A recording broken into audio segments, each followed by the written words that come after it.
Hello everyone, it's Darren, and on today's episode we are going to cover light tanks. In at least a dozen battles I play a day, there is always someone who plays a light tank, who suicide scouts, spots like 11 enemy tanks, and gets killed all within the first minute of the match. So today, we will be covering the role of light tanks and their two categories. So let's get started.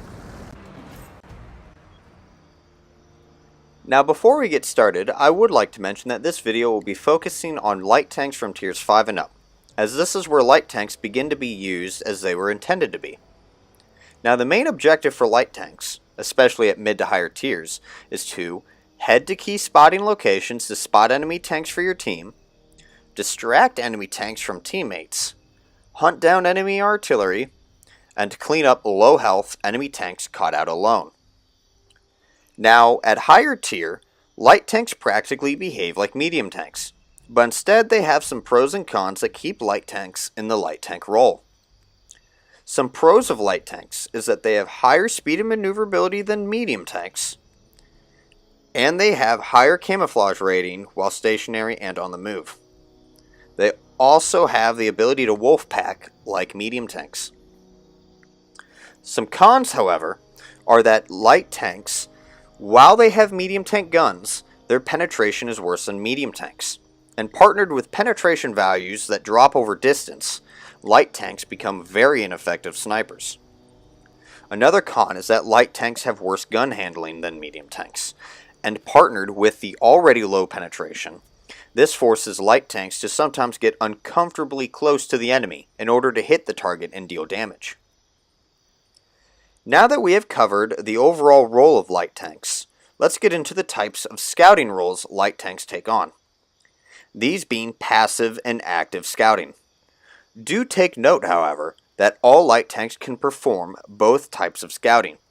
It's just that some light tanks excel at one role than the other. Now, passive scouts are light tanks that have higher camouflage values and tend to hide in a bush to stay concealed, all the while lighting up enemy tanks to get shot at by teammates. Tanks of this type tend to have a camouflage net and binoculars equipped to give them extra concealment and vision at range. Tanks that tend to excel at passive scouting are the T-100 LT and the Rheinmetall Panzerwagen. Here we see a light tank fulfilling his role as a passive scout, by hiding in a bush and using his camouflage net and binoculars to stay concealed and spot enemy tanks for his team before they spot him. Please note that the light tank is not firing his gun, because doing so would lower his camouflage factor and increase his risk of being spotted by the enemy team.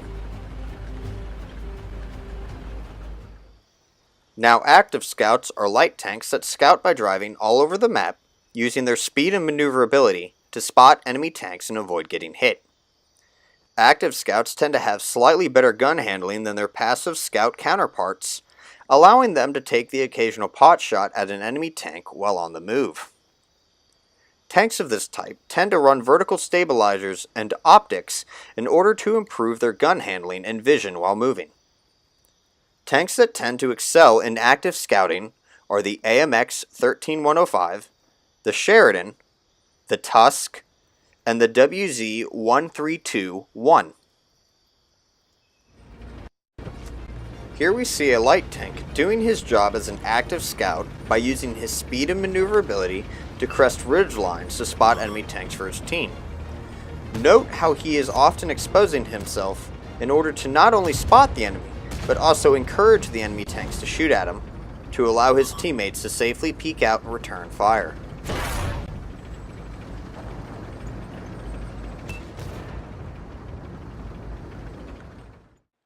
And that was our video covering light tanks.